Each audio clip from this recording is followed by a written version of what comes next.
আওয়ামী লীগ কখনো পালায় না। দেশের খুব কাছাকাছি আছে, আমি চট করে ঢুকে পড়তে পারি। তবে কি দেশে ফিরছেন শেখ হাসিনা? দেশ জুড়ে নতুন আলোচনা।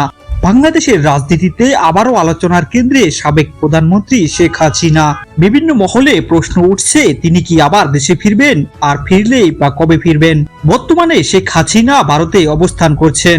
2024 সালের রাজনৈতিক পট পরিবর্তনের পর তিনি দেশ ছাড়েন এবং এরপর থেকে সেখান থেকেই রাজনৈতিক বক্তব্য ও দলীয় যোগাযোগ বজায় রেখেছেন বলে আন্তর্জাতিক গণমাধ্যমে উল্লেখ করা হয়েছে। এদিকে তার দল আওয়ামী লীগের অনেক নেতাকর্মীও দেশের বাইরে বা আত্মগোপনে রয়েছেন। তবে দলটির একাংশ এখনো রাজনৈতিকভাবে পুনর্গঠনের চেষ্টা চালিয়ে যাচ্ছে। বিশ্লেষকদের মতে শেখ হাসিনার দেশে ফেরা শুধু রাজনৈতিক সিদ্ধান্ত নয়, এর সঙ্গে জড়িত রয়েছে আইনি, কূটনৈতিক এবং নিরাপত্তাজনিত নানা বিষয়। বর্তমান পরিস্থিতিতে তার দেশে ফেরার কোনো নির্দিষ্ট সময়সূচি বা সরকারি ঘোষণা নেই। তবে সমর্থক ও বিরোধী উভয় পক্ষই তার সম্ভাব্য প্রত্যাবর্তনের বিষয়টি গভীরভাবে পর্যবেক্ষণ করছে।